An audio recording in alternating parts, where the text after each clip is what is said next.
Hello friends, welcome back to our channel The Perfect Analysis 11. PSI 2012 प्रीचा question paper आज आपण पाहणार आहोत. त्यामध्ये सायन्स क्वेश्चनचं आपण एक्सप्लेनेशन पाहत आहोत. तर लेट्स गेट स्टार्टेड.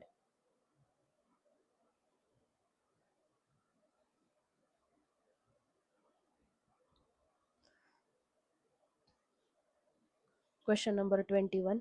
वातावरणाचा किती टक्के भाग नत्र वायू व्यापतो? How much of atmosphere is form of nitrogen? तर किती नायट्रोजन किती पर्सेंट व्यापतो आपल्याला माहिती आहे 78.08%. म्हणजे 1/3% आहे का? नाही. हाफ म्हणजे 50% आहे का? नाही. 3/4 नाही. करेक्ट आन्सर आहे 4/5. अदर गॅसेसचं कंपोजिशन आपण पाहूयात. ऑक्सिजन किती आहे? 20.95%. अर्गॉन किती आहे? 0.93. न्यूऑन किती आहे? 0.018%. त्यानंतर helium 0.0005%. Okay. Question number 22. Which of the following is not expected in organic farming? सेंद्रिय शेती प्रकारात खालीलपैकी काय अपेक्षित नाही? यूज ऑफ ॲनिमल एक्सक्रीटा अपेक्षित आहे. यूज ऑफ बायोकेमिकल इन्सेक्टिसाइड्स अपेक्षित आहे. None of the above. Use of chemical fertilisers and insecticides हे अपेक्षित नाही आहे. रासायनिक खतं आणि कीटकनाशकांचा वापर हे अपेक्षित नाही आहे. क्वेश्चन नंबर 22चं करेक्ट आन्सर आहे ऑप्शन थर्ड. 23 नंबरचा क्वेश्चन.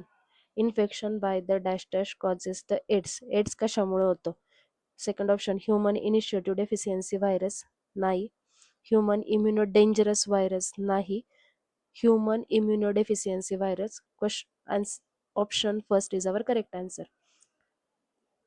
24 नंबरचा question. Which factor is responsible for acid rain? आम्लप्रजन्यासाठी खालीलपैकी कोणता घटक जबाबदार आहे? आम्लप्रजन्य तयार कसं होतं हे आपण आधी समजून घेऊयात.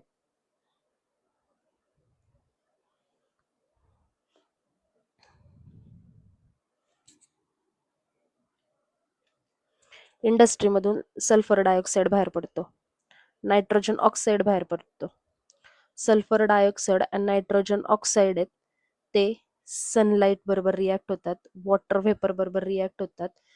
वातावरणामध्ये असलेल्या वेगवेगळे फॅक्टर्स आहेत त्यांच्याबरोबर रिॲक्ट होतात.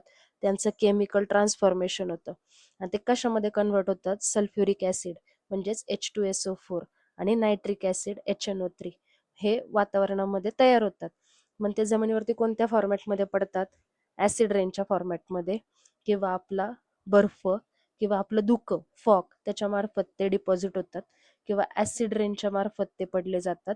आणि त्यांचं नाहीतर त्यांचं ड्राय डिपॉझिशन होतं ॲसिड पार्टिकल गॅसेस. मग ते काय करतात? तर जी आपली वॉटर बॉडी आहे ती ॲसिडिफाय करायचं काम करतात. हे स्कल्पचर्स आहेत, बिल्डिंग्स आहेत, त्यांचं इरोजन करण्याचं काम करतात. ही क्लिअर कन्सेप्ट झाली ॲसिड रेनच्या बाबतीत. मग आपण पाहूयात. Which factor is responsible for acid rain? CO2 आपण पाहिलं होता का? नाही. CH4 मिथेन नाही. हा ग्रीन हाऊस गॅस आहे. H2S त्याच्यामध्ये होता का? नाही. मग त्याच्यामध्ये आपण एक्सप्लेनेशन मध्ये काय पाहिलं होतं? NO2 आणि SO2.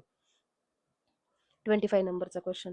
The variety that we see in the living thing that exit on the earth is called. पृथ्वीवर अस्तित्वात असलेल्या सजीवांमधील विविधता म्हणजे काय? आपण याचं सगळ्याचे डेफिनेशन्स पाहूयात.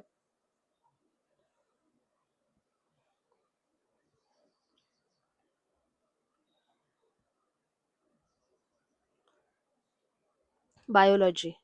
बायोलॉजी म्हणजे काय? जे लिव्हिंग ऑर्गॅनिझम्स आहेत त्यांचा त्यांचा स्टडी.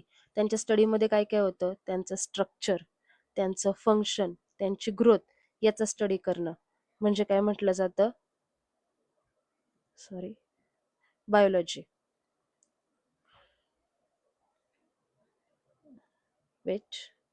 बायोलॉजीचं डेफिनेशन पाहूया. स्टडी केला जातो. कशाचा स्टडी करतात? तर लिव्हिंग ऑर्गॅनिझमचा. लिव्हिंग ऑर्गॅनिझमचा कोणत्या गोष्टींचा स्टडी करतात? त्यांचं स्ट्रक्चर, त्यांचं फंक्शन, त्यांची ग्रोथ, त्यांचं ओरिजिन, त्यांचं इव्हॉल्युएशन आणि त्यांचं डिस्ट्रीब्युशन. याला काय म्हणतात? बायोलॉजी. बायोडायव्हर्सिटी म्हणजे काय? व्हरायटी आहे. कसली कोणाची व्हरायटी? जी लाईफ आहे. कोणत्या लाईफ आहेत? आपण पिक्चर मध्ये बघतोय जे सगळे ॲनिमल्स आहेत, मराईन ॲनिमल्स आहेत, ट्रीज आहेत, यांच्या ज्या सगळ्या व्हरायटी आहेत त्यांचे त्यांच्या व्हरायटी, त्यांच्यात किती स्पेसीज आहेत, त्यांचं जेनेटिक व्हेरिएशन काय आणि इकोसिस्टीम डायव्हर्सिटी, त्या सगळ्याला काय म्हटलं जातं? बायोडायव्हर्सिटी म्हटलं जातं. बायोटेक्नॉलॉजी, बायोटेक्नॉलॉजी म्हणजे काय? लिव्हिंग सिस्टीमचा यूज करतात, ऑर्गॅनिझमचा यूज करतात आणि त्यांच्यापासून काय तयार करतात? प्रोडक्ट तयार करतात. त्यांच्यामध्ये काय असेल? जेनेटिक मॉडिफिकेशन झालेलं असेल असं. आपण ह्याचं पाहिलं होतं, जेनेटिकली मॉडिफाईड राईस, बरोबर, बीटी कॉटन, ह्या बायोटेक्नॉलॉजीचे इन्व्हेन्शन आहे. त्यानंतर बायोकेमिस्ट्री, बायोकेमिस्ट्री काय आहे? ही ब्रांच आहे कशाची? एक सायन्सची. ती कशाशी डील करते? केमिकल आणि फिजिओकेमिकल प्रोसेस असतात ज्या लिव्हिंग थिंग्समध्ये घडून येतात, त्यांच्याबरोबर डील करते, त्याला काय म्हटलं तर बायोकेमिस्ट्री म्हटलं जातं. खाली आपण पिक्चर्स पाहिलेत, डीएनएचे एन्झाईम्स आहेत, यांचा स्टडी केला जातो सगळ्याला, त्याला काय म्हटलं जातं? बायोकेमिस्ट्री म्हटलं जातं. मग आपण आपले ऑप्शन्स पाहूयात. बायोडायव्हर्सिटी, सगळी विविधता आपण पाहिली होती. बायोलॉजीमध्ये कशा कशाचा स्टडी करतो हे आपण पाहिलं. बायोकेमिस्ट्री कशाशी डील करते हे पाहिलं. बायोटेक्नॉलॉजी पाहिलं. The variety that we see in the living thing that exit on the earth is called as biodiversity. Question number 26. What is the characteristic property of hydrogen element? Hydrogen या मूलद्रव्याचं वैशिष्ट्य कोणतं? हायड्रोजनचा atomic number किती आहे? 1. म्हणजे हायड्रोजनमध्ये काय आहे? फक्त प्रोटॉन, बरोबर. न्यूट्रॉन नाहीये. नीट फोकस करा. पण हे झालं, आता आपण स्टेटमेंट पाहूयात. Nucleus of hydrogen contain neutron. Neutron आहे का? इथं तर आपण क्लिअर सांगितले नाहीये, म्हणजे option cancel. Nucleus of hydrogen does not contain neutron, बरोबर. The nucleus of hydrogen does not contain proton. Proton आहे ना, एक प्रोटॉन तर आहे. 2 electrons are revolving around the nucleus of hydrogen. 2 electron कसे असते? जेवढे प्रोटॉन असतात तेवढेच इलेक्ट्रॉन असतात. मग 2 इलेक्ट्रॉन कसे येतील? हा,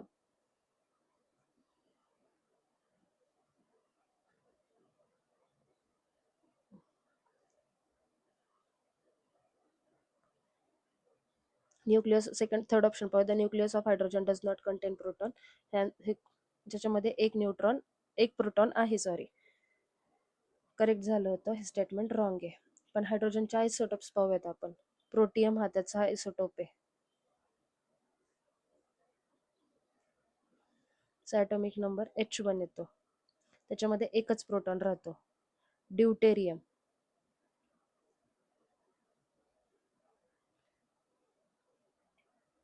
2H लिहितात. एक प्रोटॉन, एक न्यूट्रॉन. ट्रिटियम, 3H, एक प्रोटॉन, 2 न्यूट्रॉन. कळलं? हे भविष्यात स्टेटमेंट असं येतं, हायड्रोजनमध्ये न्यूट्रॉन नाही, पण हायड्रोजनचे 2 आयसोटोप्स आहे, ड्यूटेरियम आणि ट्रिटियम, यांच्यामध्ये न्यूट्रॉन आहे. स्टेटमेंट नीट लक्षात ठेवा. What is used as a refrigerant? गारव्यासाठी रेफ्रिजरंट म्हणून काय वापरतात? Freon, ammonia, both of the above. फेरॉनची प्रॉपर्टी आपण बघू, त्याचा बॉइलिंग पॉईंट कमी आहे फेरॉनचा, आणि फेरॉन काय करतं? खूप कमी टेम्परेचरला बॉईल होतं आणि इव्हॅपोरेट होतं. त्यामुळे रेफ्रिजरेटर असेल किंवा रूममध्ये असेल, त्याच्या आतली हीट तो ॲब्झॉर्ब करतो. आणि फेरॉन हा केमिकली इनर्ट आहे. जे पाईप्स यूज करतात फ्रीजमध्ये, एसीमध्ये, त्यांच्याबरोबर तो रिॲक्ट होत नाही. म्हणजे अमोनिया, अमोनिया कुठल्याही प्रकारचा ग्लोबल वॉर्मिंग करत नाही.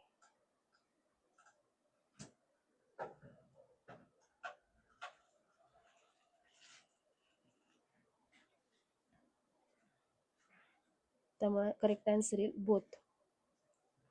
फेरॉन पण आहे आणि अमोनिया पण आहे, त्यामुळे करेक्ट आन्सर आहे बोथ द अबव. 28 नंबरचा question. 4 resistors of 16 ohm each are connected in parallel. For such combinations are connected in series. What is the total resultant resistance? प्रत्येक रेजिस्टन्स किती आहे? 16. असे 4 रेजिस्टन्स आहेत. म्हणजे आर पी किती येणार आहे पॅरलल कॉम्बिनेशन मधला?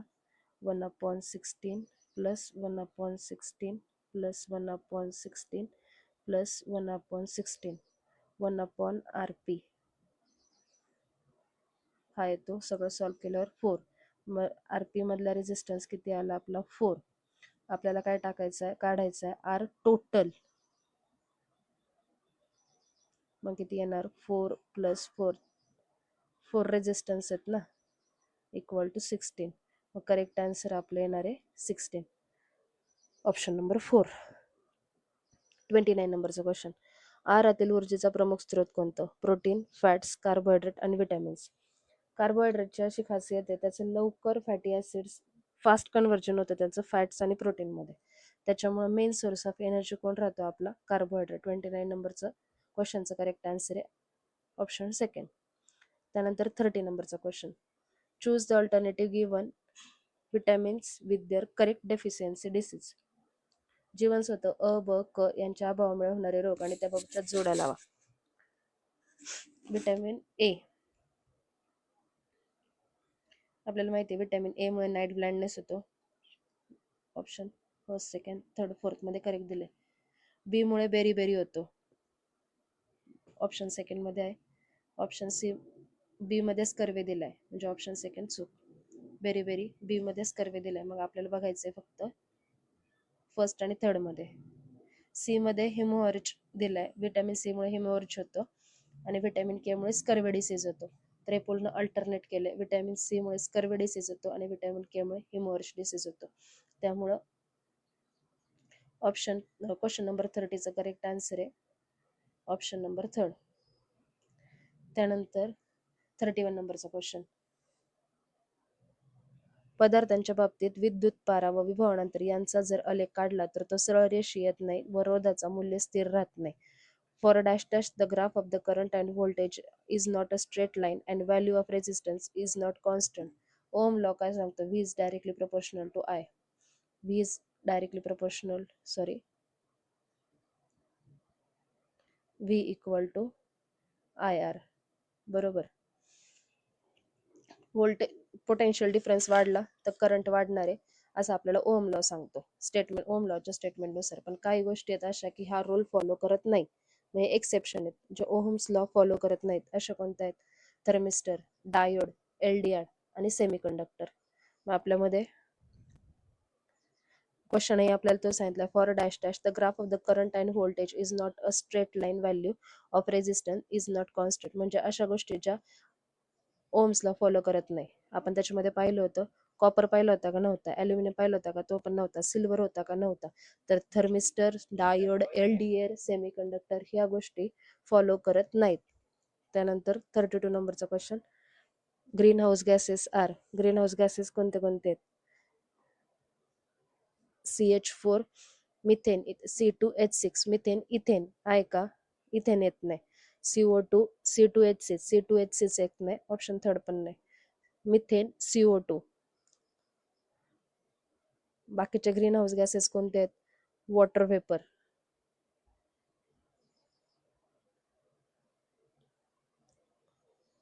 Ozone, fluorinated gas.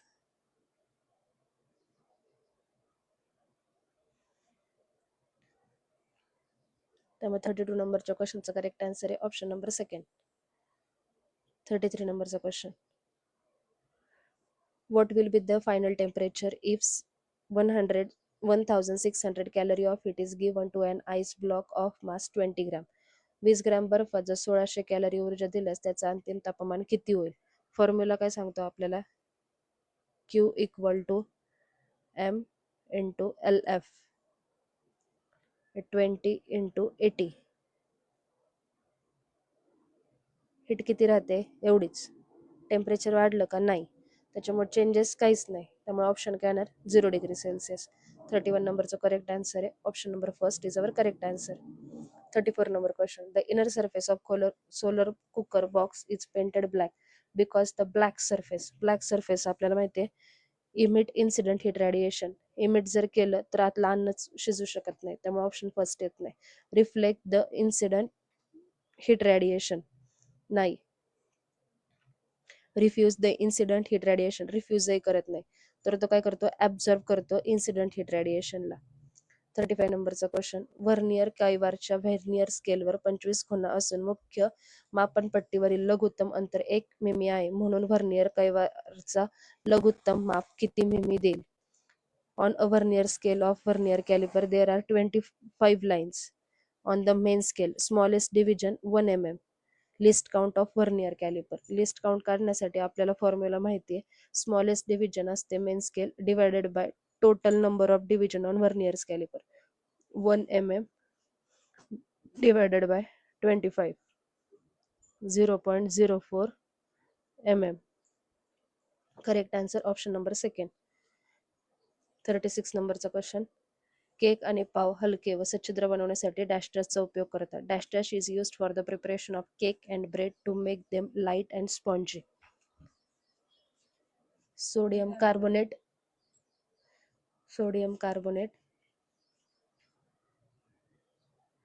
Na2CO3, नाही. Sodium bicarbonate, NaHCO3.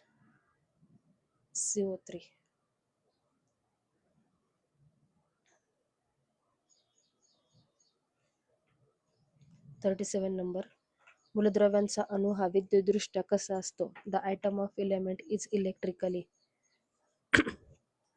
जेवढे प्रोटॉन आहेत तेवढेच इलेक्ट्रॉन आहेत. Proton positive charge, electron negative charge, म्हणजे काय होणार आहे तो न्यूट्रल.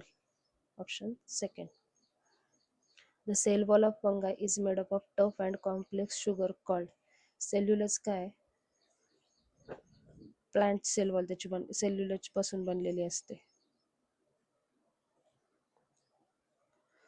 सुक्रोज काय? स्वीटनिंग एजंट एक. ग्लुकोज एक मोनोसॅकराइड आहे.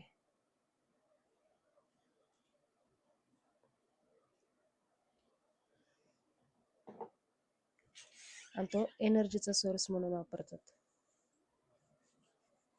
मग जी फंगाय आहे त्या फंगायची सेल वॉल कशापासून बनलेली असते? कायटिन पासून.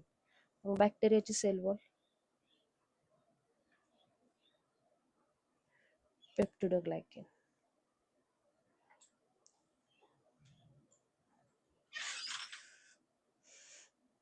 $39 number question. Which disease is contracted by injection of contaminated food and water?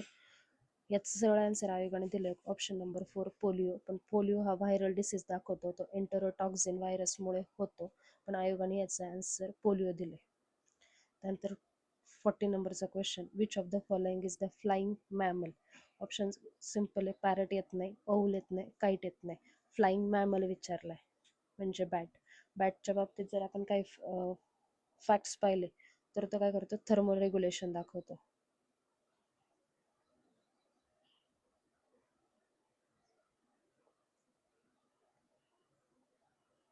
म्हणजे एका स्पेसिफिक रेंजमध्ये तो स्वतःच्या बॉडीचं टेम्परेचर मेंटेन करतो. कॉलनीजमध्ये राहतो. त्यानंतर हायबर्नेशन. हायबर्नेशन म्हणजे थंडीच्या दिवसात तो स्वतःला निष्क्रिय अवस्थेत ठेवतो. लाईफ स्पॅन त्याचा 30 वर्षाचा राहतो. आणि त्याचे जे विंग्स आहेत ते ॲडॅप्टेशन ऑफ 4 लिम्स आहे.